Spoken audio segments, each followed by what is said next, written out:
Buenos días, capital humano. ¿Cómo están? Muy buenos días. Viernes, increíble.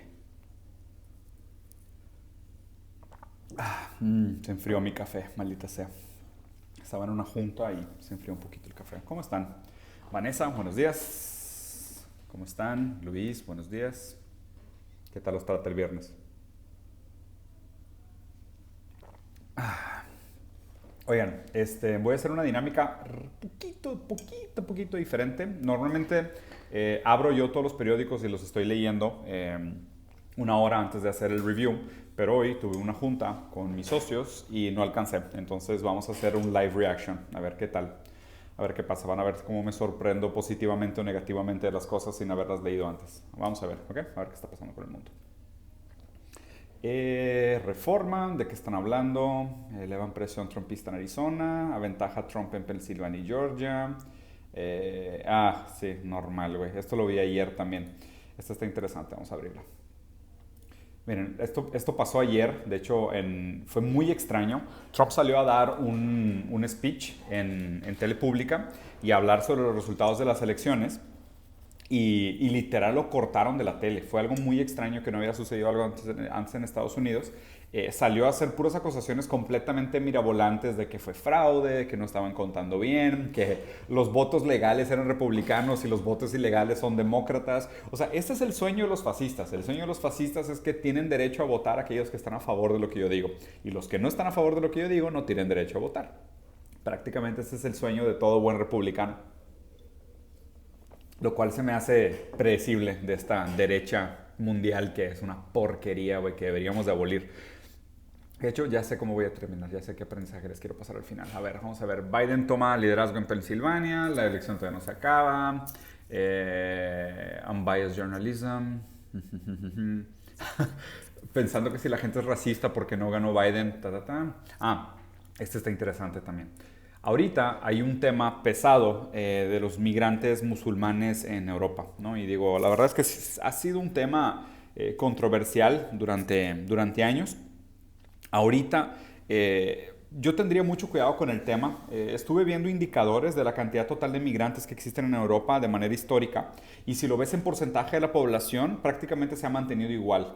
O sea, no es verdad que hoy existen en porcentaje muchísimos más migrantes que en años anteriores. No es verdad. O sea, estadísticamente no es verdad y pueden ir a checar estos números a la ONU. Lo que sí es que existe mayor exposure o mayor visibilidad y transparencia sobre el racismo, la violencia, la xenofobia, también los atentados terroristas, más bien el conflicto que se genera como resultado de la migración, ¿no? Entonces, a mí me da un poco de preocupación esto, porque lo que siento que va a suceder es que esto va a detonar un discurso populista de derecha en Europa nuevamente, como fue Marianne Le Pen en... ¿Qué pedo? No, no. Sí, estoy grabando, pero all good. Estoy platicando con Nacho, mi socio. ¿Cómo andas? ¿Todo bien? ¿Qué onda? Qué bueno, nada. ¿Te lo vas a llevar? Sí, Pues a ver cuándo lo tomamos, güey. el día que quieras. Ya está. Órale. Te quiero, Nacho. Bye. Nacho, mi socio, despídense. Compré una picaña wagyu. Güey, me debes una que ibas a cocinar, Ahora en cabrón. mi casa hay una picaña, estoy con el Farmers ¿Es Wagyu. neta? Déjame checar si alguien se puede quedar con los niños. Va. Nos vemos. Perdón. Entonces, lo que les decía, me preocupa un poco esto del tema del patriotismo radical de derecha en nacionalismo, a fin de cuentas, que este es otro problema interesante, la diferencia entre globalismo y nacionalismo, que va a empezar a impulsar los discursos políticos de Europa nuevamente. Cuando empiezan a plantar estas discordias de racismo, de inmigrantes y demás, quiere decir que se están preparando para un discurso nacionalista. Y acuérdense, a fin de cuentas el discurso nacionalista es un resultado de que la gente sepa que la tierra se está terminando, que el gran problema hoy es la transmisión de valor agregado que se hace del hemisferio sur al hemisferio norte, y lo que tienen que hacer es cerrar fronteras. ¿Por qué? Porque causan caos, depredan a los países del hemisferio sur, se llevan el beneficio al hemisferio norte pues obviamente después lo que hacen es levantar muros y fronteras para que los migrantes ya no puedan pasar, ¿no? Entonces, a mí me preocupa mucho este tipo de noticias porque plantea un futuro escenario nuevamente nacionalista y eso es sumamente preocupante, ¿no? Que otros, sobre todo estos países, Austria, Bélgica, Alemania. O sea, cuando esos países empiezan a hablar de nacionalismo, dices, chingados, otra vez Alemania hablando de nacionalismo. O sea, Alemania es de los países que no tiene derecho a hablar de nacionalismo. Me disculpan, pero después de que la arruinas 2 veces en 2 guerras mundiales seguidas, se me hace que se deberían de quitar el derecho a hablar de nacionalismo. Y a ver, y en general, o sea, hablar del nacionalismo es algo sumamente peligroso porque está desconectado de los discursos reales, que deberíamos estar hablando de terrestrialismo, no de nacionalismo. O sea, el nacionalismo todavía es una práctica imperialista del siglo anterior de nosotros contra ellos y mientras nos chingamos el mundo, ¿no? Lo cual pues está bastante mal. En Al Jazeera pues también tienen el mismo enfoque. Está a un six, o sea, eso de pasar al supermercado y comprar un 6 de cerveza, está a un six de ganar la elección Biden. La verdad, yo la veo bastante probable que gane Biden, inclusive por la tendencia que tienen estos estados que están pendientes, sobre todo también porque los votantes de Trump son las personas que votaron directo y los votantes de Biden son las personas que, pues muchos votaron por correo. Entonces es normal que a medida que pase el tiempo, la votación se haga más demócrata y se haga más de Biden. Les paso un dato interesante.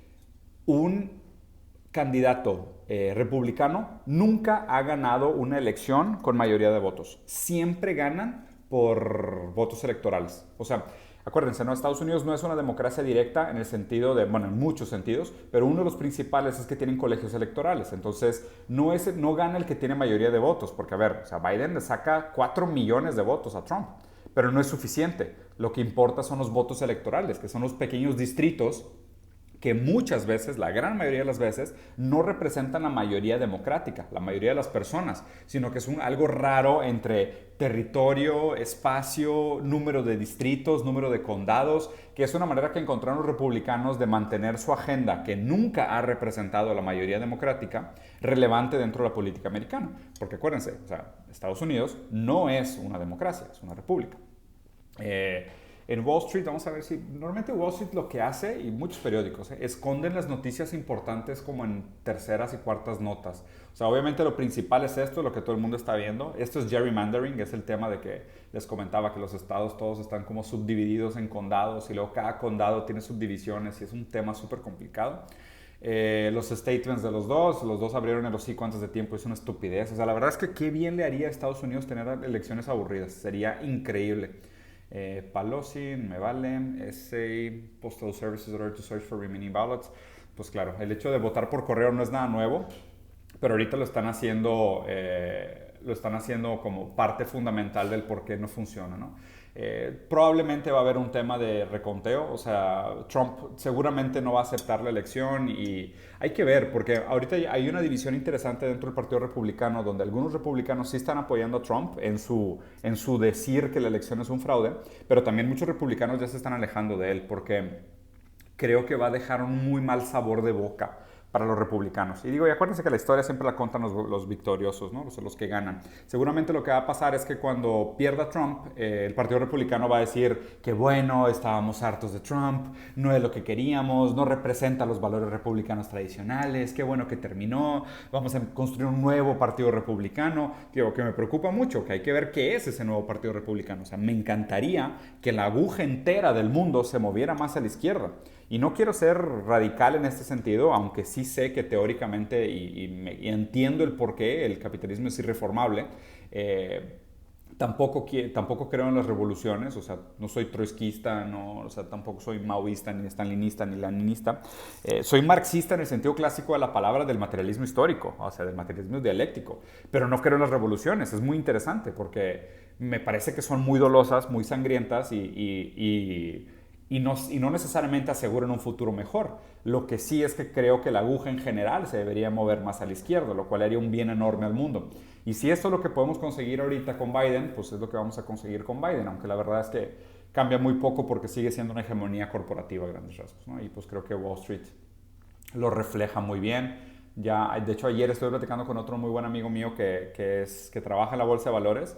Y él, o sea, es un chavo sumamente inteligente y él mismo me dijo, o sea, la bolsa de valores no tiene nada que ver con la economía, pues, está totalmente desconectada de la economía, o sea, solo el 1% de la población del mundo participa de este juego y es el que usamos para decir si las cosas van bien o van mal, ¿no? O sea, no podría ser más, o sea, la neta es que vivimos en una monarquía, pero bueno. Aquí tal cual, New York Times también están hablando exactamente lo mismo. Otra cosa interesante, que de hecho esto es raro, ¿no? O sea, en el Senado tienen empate y en la Casa ganaron los republicanos, o sea, tienen más asientos en la Casa perdón, ganaron los demócratas, tienen más asientos que los republicanos. Estos tres poderes son los que determinan cómo se lleva un país. Aquí el otro problema es que uno de los daños graves que hizo Trump antes de irse fue quedarse con la mayoría de los jueces en el Supremo Tribunal. Y el Supremo Tribunal marca la pauta moral y legal del país en grandes sentidos. Entonces, por ahí puede haber un conflicto raro. El hecho que esto esté así, pues también implica que van a haber muchas negociaciones. En las negociaciones partidarias y sobre todo en Estados Unidos, pues el que pierde es el pueblo, porque pues no llegan a nada. Se la pasan bloqueando, no pueden ejecutar una agenda porque el otro partido no te lo permite y tienes que negociar y en ese negociar hacen todas las políticas públicas a medias o peor. Entonces, realmente esto pinta como un gran impasse legislativo en la próxima, invariablemente de quién gana. Esto implica mucha discusión, mucha negociación, mucho bloqueo, ¿sabes? Mucho retraso, mucha pérdida de tiempo, mucha legislación, mucha burocracia. O sea, este es el problema que se viene invariablemente de quién gane, ¿no? Aunque sí ya las cosas apuntan a que van a ganar Biden las elecciones. Y qué raro, ¿no? O sea, el New York Times tiende a ser, qué extraño que el New York Times esté reportando 253 y Al Jazeera ya reportaba 264. Pero bueno, deben de tener sus motivos de por qué, aunque los números de votantes sí estaban iguales en los dos lugares. Nada más que New York Times no ha reportado algunos colegios electorales. Qué interesante. Digo, seguramente lo hacen también para manipular opinión pública y no darle a la gente... Hay algo bien raro, cuando la gente sabe que va a ganar un candidato, se sienten más inclinadas a votar por el candidato que va a ganar. De hecho, por eso los candidatos también tienden a anunciar su victoria antes de tiempo, para que la gente sienta esta estúpida idea de pertenecer al equipo vencedor, ¿no? Que es, para mí, de las peores maneras de entrar a la política, es pensar en partidos que alguien puso 100% Kanye West, nos robaron la elección. Totalmente. Kanye West tuvo menos votos de lo que yo tengo seguidores, güey. Hazme el pinche favor, güey. Que absolutamente ridículo. Mira, el país está reportando igual que New York Times y no igual que Al Jazeera. Interesante. Igual, nada nuevo. Biden y la democracia. Uy, sí, la democracia. Uf, la democracia. Súper democracia que tienen Estados Unidos. Estados claves, 3 grandes cadenas de televisión. Esto es lo que les comentaba, que cortaron a Trump en medio de su speech porque estaba diciendo puras mentiras. Y de hecho también salieron, Instagram y Twitter también cortaron contenidos de Trump y lo banearon y lo posicionaron como contenido falso, lo cual fue bastante raro y bastante complicado. Pero bueno, les voy a platicar de dos cosas. Primero, nacionalismo contra globalismo, ¿no? Que digo, yo creo que ese eje en sí ya es un eje que está un poco cansado, o sea, ya es un eje un poco anticuado, en el sentido de pensar en el globalismo es una mentira, o sea, más bien ya sabemos que el globalismo no es posible. ¿Cuál es la promesa del globalismo?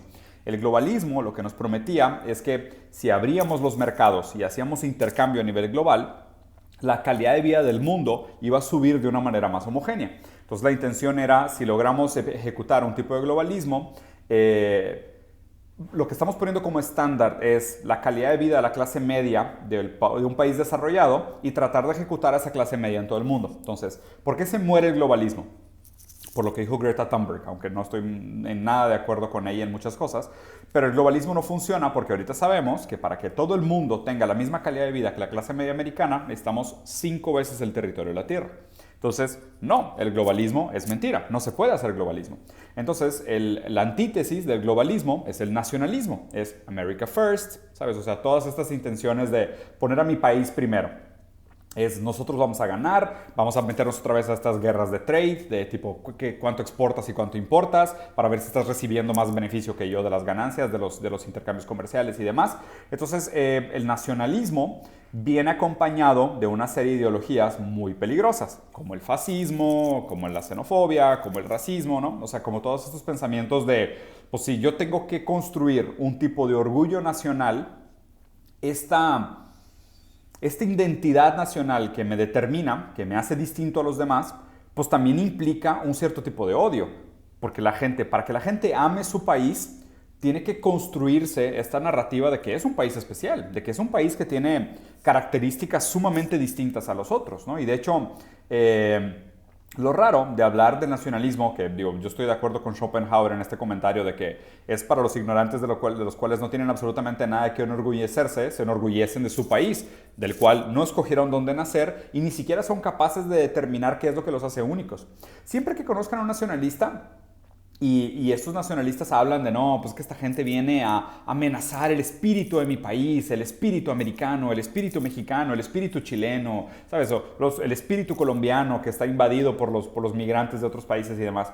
Pregúntales exactamente qué es aquello que hace que su país sea especial. O sea, ¿qué es aquello que justifica tu creencia en el nacionalismo? O sea, específicamente, ¿qué es lo que hace que tu país sea superior a los otros? ¿Ok? Y digo, la gran mayoría de las veces, la gente cuando está entre ellos, o sea, entre mexicanos, entre brasileños, dices, no, pues mi país es una mierda, son unos ladrones, los políticos son cagada, la gente es maleducada, son unos rateros, entre nosotros nos engañamos. Pero cuando viene alguien de afuera a amenazarnos, no, ahí sí me pongo la camiseta y es el mejor país del mundo y mi pasaporte es el mejor de todos y es el que más vale y pinches extranjeros vienen aquí a echarme a perder la fiesta. Ese es el problema del nacionalismo. El nacionalismo está construido sobre una creencia escueta, mal fundamentada de una superioridad intangible y justo aquello que tú justificas como lo que te engrandece como país, tú mismo no lo puedes definir. O sea, un nacionalista difícilmente puede definir claramente qué es lo que lo hace mayor. Es más, pregúntale a los americanos qué es lo que hace que América sea un gran país. La libertad. Piénsenlo. La libertad. Ellos creen que son súper libres. El americano cree que su país es el país más libre del mundo.